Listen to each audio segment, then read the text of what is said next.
heterogeneity. Part of it might be vascular. You don't find any yolk sac or a gestational sac or any of those fetal products. Think about ectopic gestation. There is a patient where we didn't find any adnexal mass, but the fluid in the cul-de-sac showed a yolk sac and an embryo which is coming to this. There is a tubal abortion with embryo and yolk sac within the cul-de-sac fluid.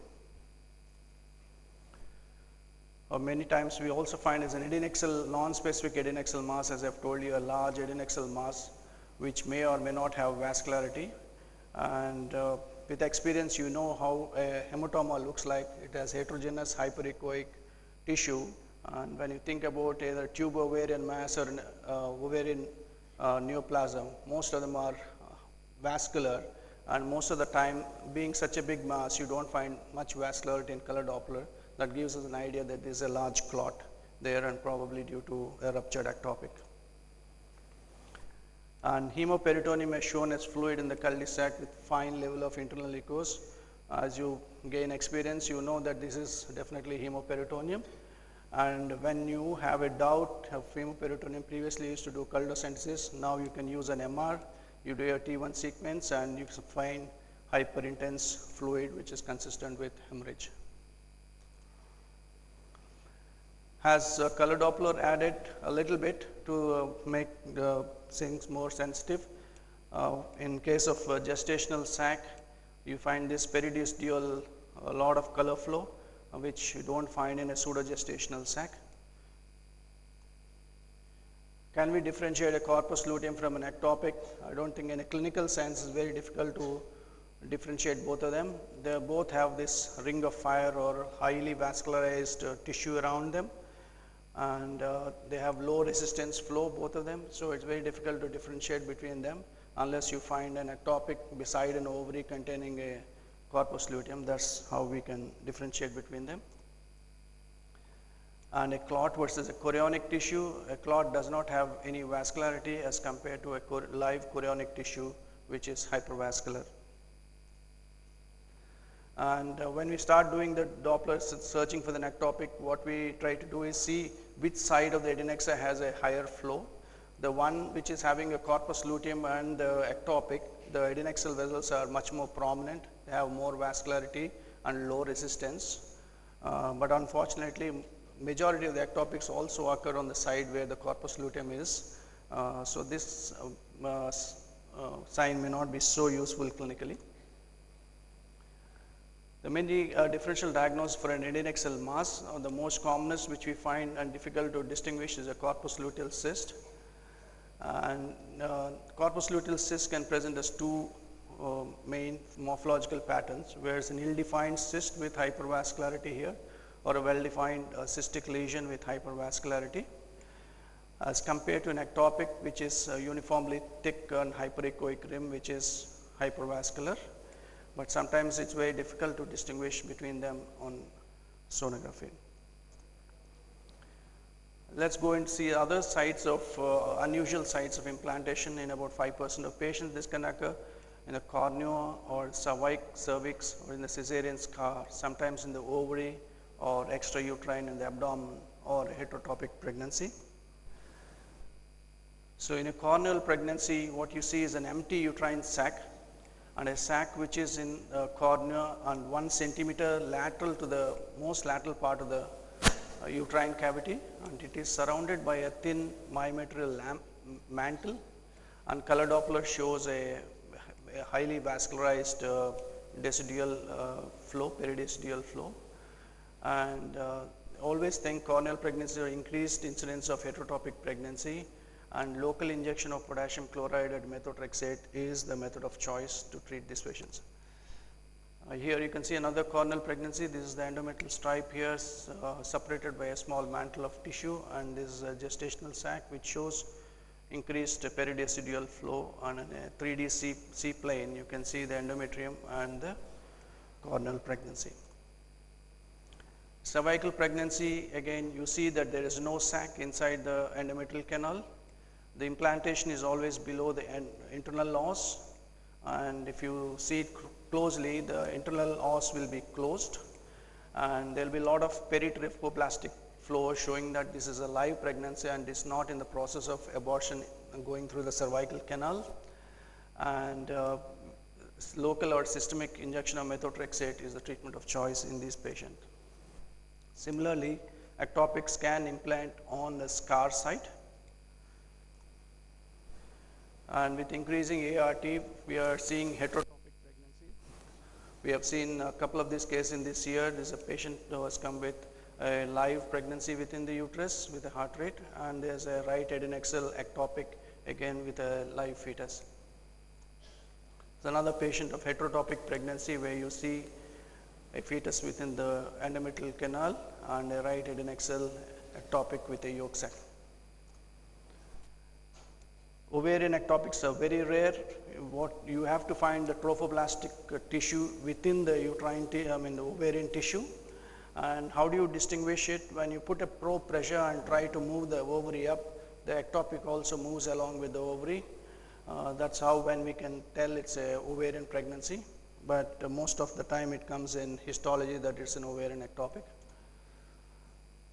Abdominal ectopics look simple to see but very difficult to diagnose. Most of them come later parts of pregnancy, coming with pain abdomen or hemoperitoneum, and this uterus may not be seen in a large pregnancy where it obscures it completely, and then you find it very difficult to diagnose this. In those patients, an MRI would be definite help, where it shows the fetus and you can also see the uterus separately from the fetus in the multiple sections what we take. This is one of the uses for MRI. I'll just skip this because all this have been told in the earlier lecture to a great detail. So sonogram may also be useful when we decide on which are the candidates to take for medical management.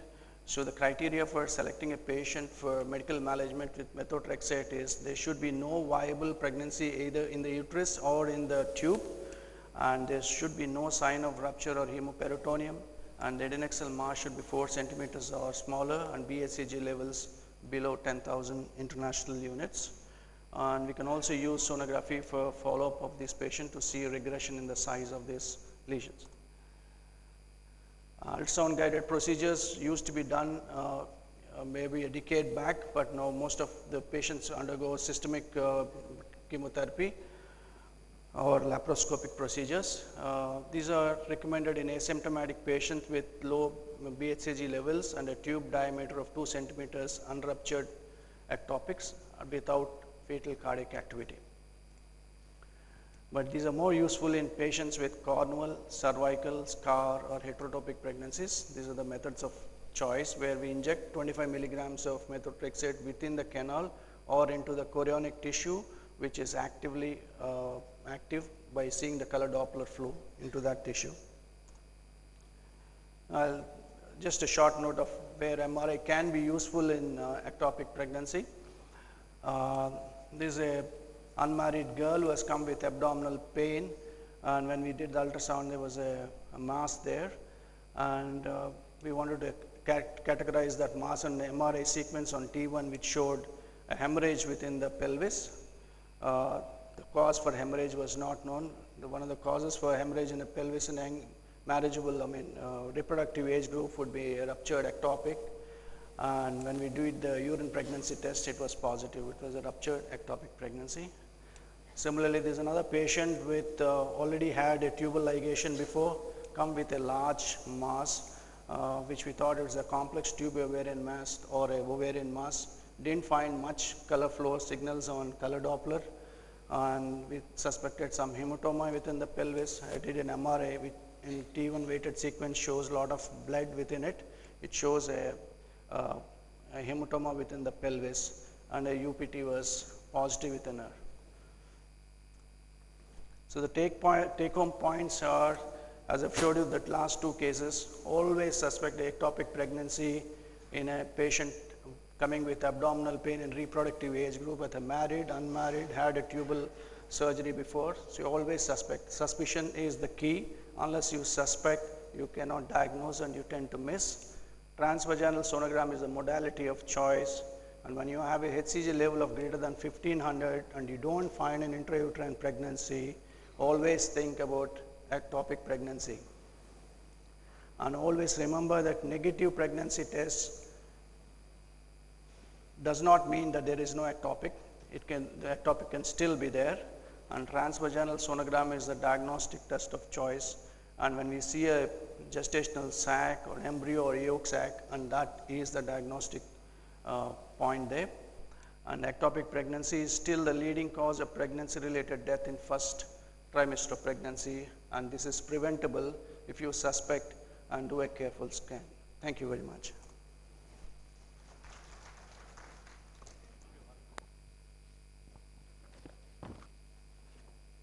Moving on to the next lecture on relative merits of medical and expectant management protocols for ectopic pregnancy by Dr. Kavita Lakshmi. Dr. Kavita Lakshmi is a consultant infertility specialist at Krishna IVF Clinic, graduated in medicine from Siddhartha Medical College, post-graduation from Kurnool Medical College. She has joined our team in India 2008 and underwent extensive training in the area of basic and advanced infertility management. She is a co-investigator in the clinical research project entitled HMG and LH. Her area of interest include infertility workup and management, endoscopy, and management of high-risk cases in obs and gynecology. I welcome Dr. Kavita Lakshmi. Good morning to all.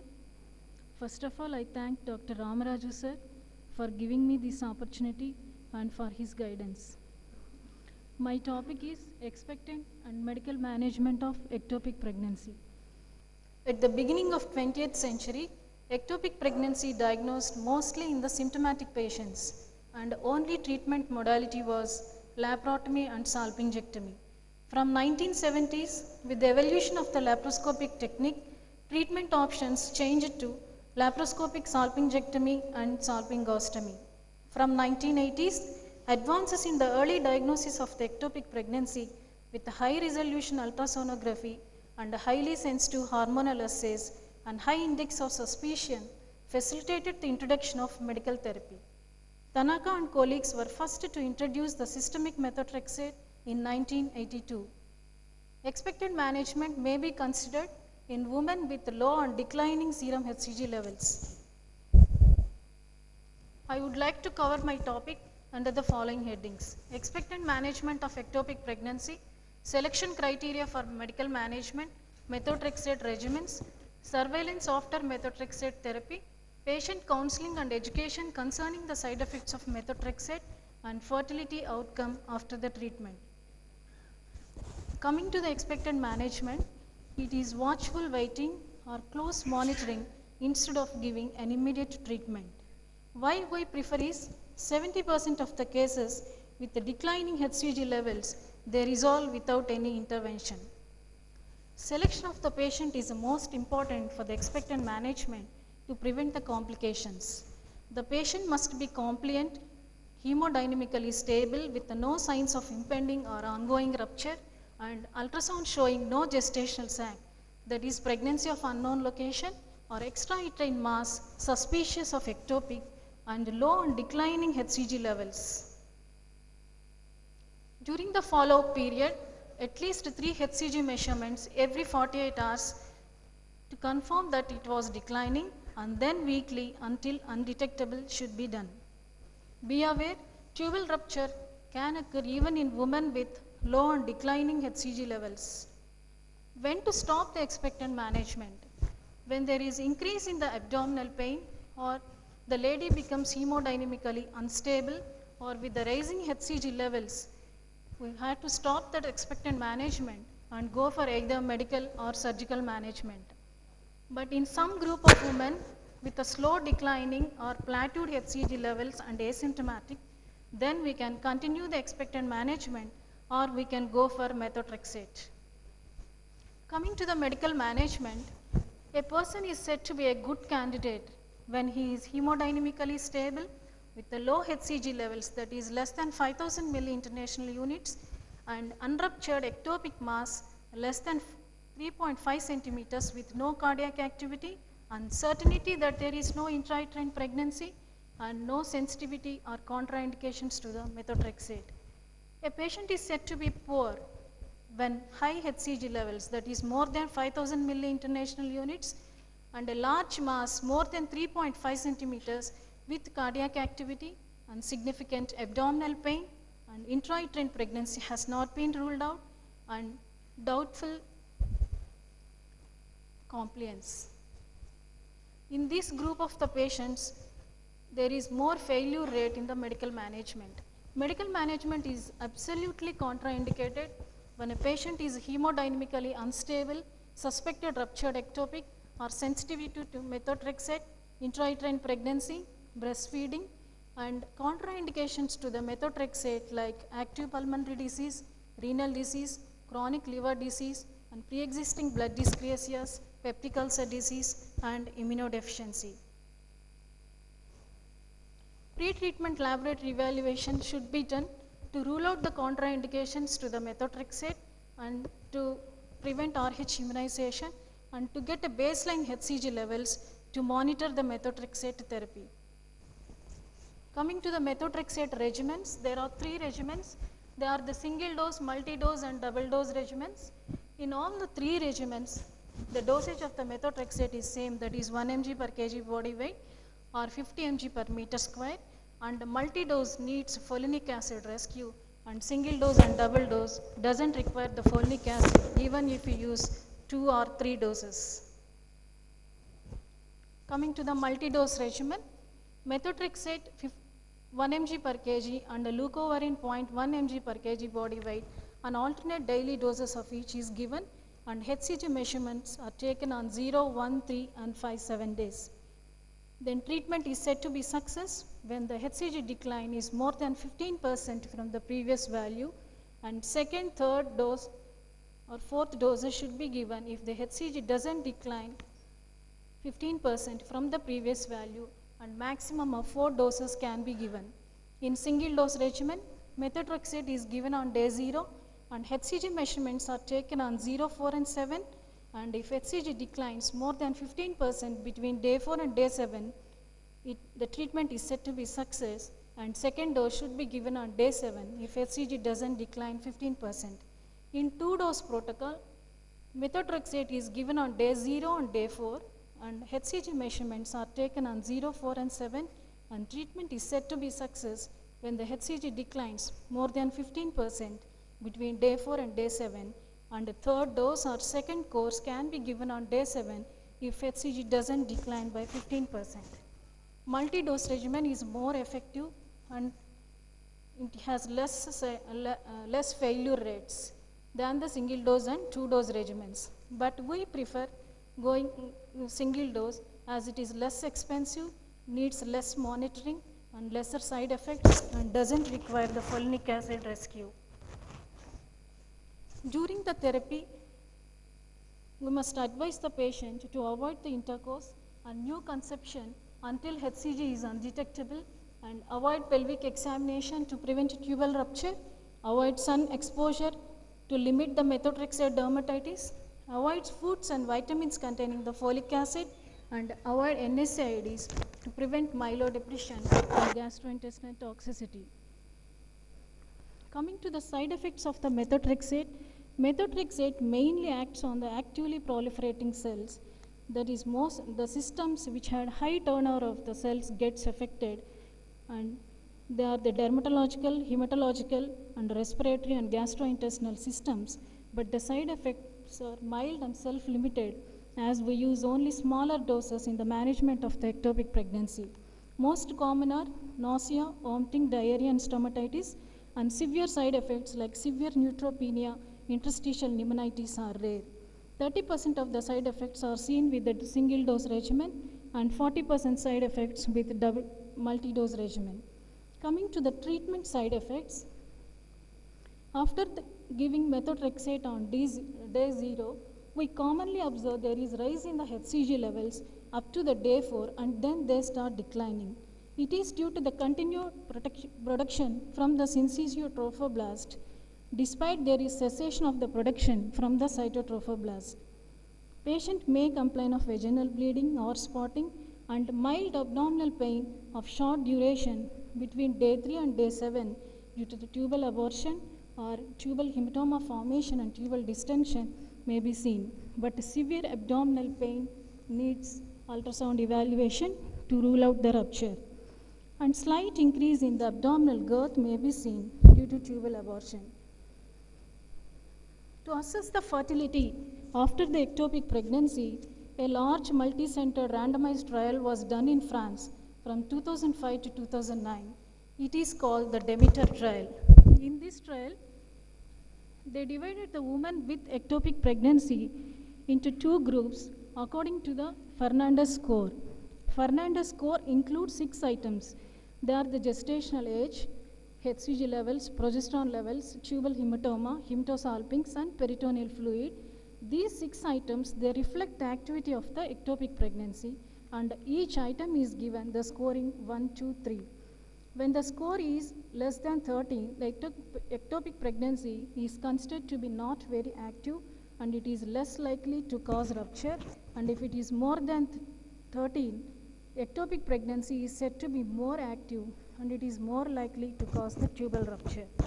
After dividing into two groups, first less active ectopic pregnancy group, they treated with the medical management and conservative management, and with more active ectopic pregnancy group were treated with salpingectomy or salpingostomy. And he assessed the fertility rates, 2 years subsequent fertility rates. And the results revealed that there was no much difference in the fertility rates in both the groups. It indicates that there is no difference whether we go for salpingostomy or salpingectomy in case of very active ectopic pregnancy.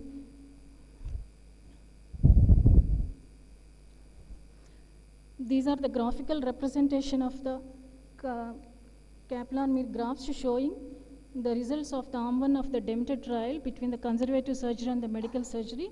No significance of the 2-year subsequent fertility. In comparing the systemic methotrexate with the tube-sparing laparoscopic surgery, randomized trials have shown no difference in the overall tubal preservation, tubal patency, repeat ectopic pregnancy, or future pregnancies. To conclude, early diagnosis, stringent selection criteria, patient compliance, appropriate selection of the management, and close monitoring results in the dramatic decline in the mortality due to the ectopic pregnancy. Thank you very much. Thank you, Dr. Kavita, for your brief and interesting lecture. May I request Dr. Suman sir to hand over a memento to Dr. Kavita. Moving on to the next topic, surgical management of ectopic pregnancy by Dr. Sitaram Rao sir. Dr. Sitaram Rao is a dynamic obstetrician and gynecologist of Krishna IVF, Krishna Hospital, well-trained in laparoscopy and laser surgery, trained in reproductive medicine, life member of several societies, attended many national and international conferences, and he has excellent surgical skills. And I welcome Dr. Sitaram Rao sir to deliver his lecture. Good afternoon, everybody, respected professors and dear friends. Today I am going to present surgical management of ectopic pregnancy. This is a limiting factor in the management of ectopic pregnancy. It is difficult to diagnose before ruptures. That is about background. The first successful surgical management of ruptured tubal pregnancy was done by British surgeon Robert Rawson in April 1883. He performed a laparotomy and ligated the ruptured tube and his broad ligament. By the 1920, laparotomy and the ligation of the bleeding vessels, it removed of the affected tube had become the standard of care. In late 70s, operative laparoscopy and salpingectomy replaced laparotomy and salpingectomy. In 1980s and 1990, medical therapy for ectopic pregnancy was implemented. It has now replaced surgical therapy in many cases. There are less than 3 decades, management of ectopic pregnancy has evolved from emergency surgical treatment to conservative medical treatment.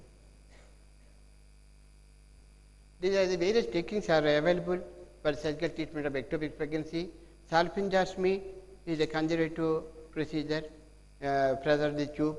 Next, partial salpingectomy followed by anastomosis, mainly small pregnancy.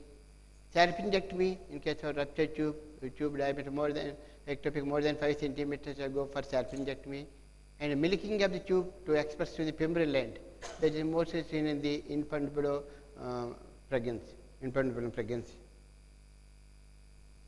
Independent of the type of the surgery, the existence of the tubal abnormalities on the contralateral side predispose the patient for recurrent ectopic. These are basic instruments required for doing ectopic surgery: laparoscopy 5 to 10 millimeters, and insufflation system, surgical unit, Genon cold light source, trocar diameter 6 and 11 mm, Venus needle, scissors, suction irrigation, monopolar hook electrode, bipolar forceps, disposable extraction bag, uterine manipulators. These are the necessary for doing surgery. Before doing surgery, these are the suspicion of ectopic symptoms and correlate clinical features in laboratory. These are the options of gestation, like if levels more than 2,500 units per ml, those cases have to go for laparoscopy. This flow chart for diagnosis of ectopic pregnancy. Positive pregnancy sets, whenever you have to go for TVS. If intrauterine pregnancy, if extrauterine pregnancy, go for a diagnostic laparoscopy. You have to get the HCG levels. If more than 4,000, you have to go for directly diagnostic laparoscopy, no medical management. And to get the below 2,000, 2,000, 4,000, you have to see any pain. Pain means you have to go for laparoscopy. If there is no pain, estimate the control HCG levels in 48 hour double time or not. It decrease and stagnation increase. Increase, you have to go for TVS. HCG levels and curettage. If coronary is present, that entertain. No coronary equally are seen, it go for estimation. If decrease, that means abortion. No decrease, go for diagnostic laparoscopy. These pros are very important to diagnose ectopic pregnancy. This is the salpingectomy, one type of conservative procedure. They preserve the tube and maintain the fertility. It will be preferred in all patients. Preconditions for tubal preserving the procedure: unruptured tube, patient hemodynamically stable, sac less than 5 centimeter diameter, sac located in the ampulla and the infant below and isthmus, no pathology of the contralateral tube. Salpingectomy disadvantage: there is always persistence of the ectopic in 8% of the case. That way, you have to discuss with the patient before preoperative procedure. Always should follow the human HCG levels after surgery also, when not doing conservative management. Salpingectomy procedure: careful inspection and identification of tubal pregnancy, injection of the vasopressin into the mesosalpinx and antimesenteric border. Always recall the tube. These are the layers are serosa, muscularis, externa, interna, mucosa. You have to cut the 3 layers. That time only products are protruding, and afterwards extraction of the products with a combined hydrodissection and a suction irrigator. Use an end bag for safe extraction of the gestation products. Choosing of the incision is usually not required unless a very large defect, mucosa averted. Advantage of vasopressin: one main advantage, decrease the vascularity and facilitate surgery. One more advantage is reduce oxygen supply to the trophoblast for about 2 hours. That lead to the decreased cell division rate. That lead to the reduced risk of persistent trophoblast tissue by 5-fold. That is the main advantage of injecting vasopressin. So many are not injecting vasopressin, directly are doing salpingectomy. Better, this is the advantage, injecting vasopressin. How to inject the vasopressin? Add 20 diluted in 100 ml of saline, take 22 gauge needle to one of the trocars, grasp with serosa, 10 to 20 ml injection just below the swelling of the mesosalpinx and also into the antimesenteric border of the tubal segment. And the incision is choosed, very wide defect, a mucosa averts, continuous choosers applied 4 reabsorbable choosers. Prognosis for recurrent ectopic is not improved after choosing also. Securing hemostasis. Bleeding can appear from the incision margin at the implantation site. Bleeding best observed by inspection underwater. First option to hemostatic lymph node with grasping forces for 5 minutes. If it doesn't control, adnexa may be elevated out of the pelvis for indirect compression of the vessels of the mesosalpinx. Electrocoagulation with bipolar forces combined with irrigation effectively control the stronger venous arterial bleeding. If uncontrolled bleeding compress the mesosalpingeal vessels, selective coagulation mesosalpingeal vessels, localized bleeding so preferably chosen, and the underwater examination done by introduction of 500 to 2000 ml of saline before terminating the operation. Partial salpingectomy, the salpingostomy fails with tubal rupture, ischemic pregnancy which grow to the lumen of the tube and into the tubal muscularis. These are the cases you have to go for partial salpingectomy.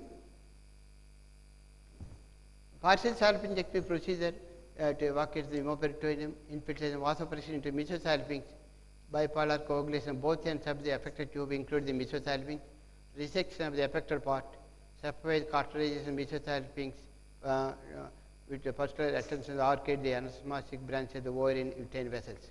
Cutting the mesosalpinx, removal of the tubal segment to the endobag, reanastomosis immediately or at later date. By doing anastomosis, you have to do muscular to muscularis, serosa to do the suturing with absorbable sutures.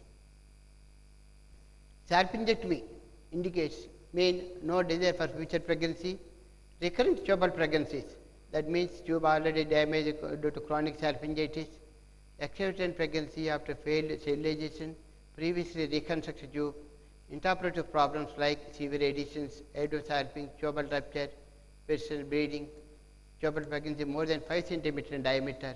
These are the indications go for salpingectomy.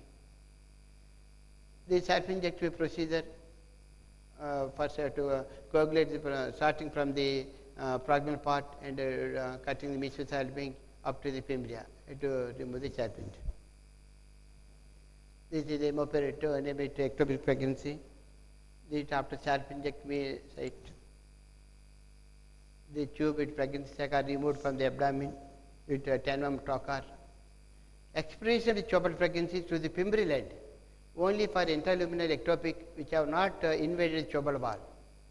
That time I would go for this one, located near the femoral end, mostly femoral pregnancies.